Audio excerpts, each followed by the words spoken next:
Chapter 2. The First Taste of Defeat. The first time Kobe realized dreams could fall apart without asking permission was in the back of his boy Dre's basement. Dre's mom called it the storage room.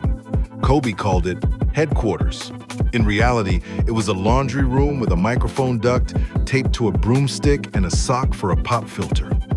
They recorded verses between the spin and rinse cycles. The group had a name, Street Scholars, which sounded deeper than they actually were. Kobe wasn't even sure who came up with it, but everybody agreed it looked good on a flyer.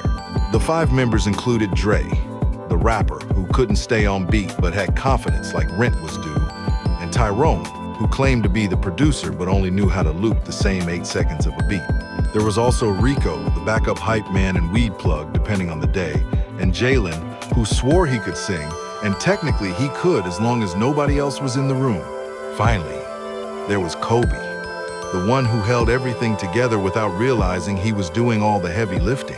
He designed flyers on a borrowed laptop, burned demo CDs, and convinced a local bar to give them 5 minutes on amateur night. He even got his cousin to loan them a speaker that only worked if you kicked it first. The night of their debut, the bar crowd looked like they came to drink their problems away, not witness the birth of legends. Still, Kobe hyped his crew up like they were headlining Coachella. Then the beat came on too slow. Tyrone hit the wrong version. Dre rapped like he was being chased. Jalen froze and pretended his mic was broken even though it wasn't plugged in to begin with. By the time it ended, only 2 people clapped. One of them was the bartender. The other was asleep. On the ride home, everyone blamed someone else. Tyrone said Dre was off beat. Dre said the speakers sucked. Jalen said his allergies were acting up.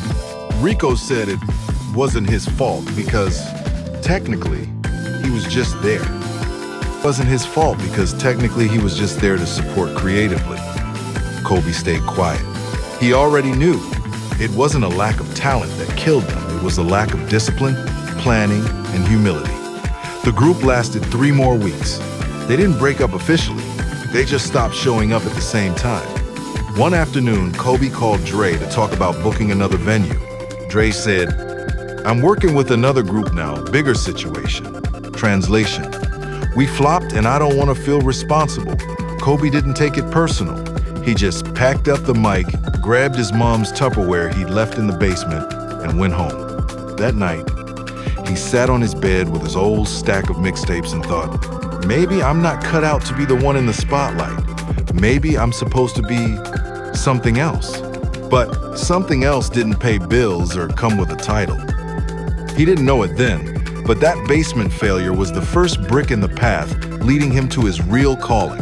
And somewhere across town, the woman who'd one day stand in his corner louder in faith than he'd ever be heard about that performance from a friend of a friend, she laughed at the part about the sock on the mic.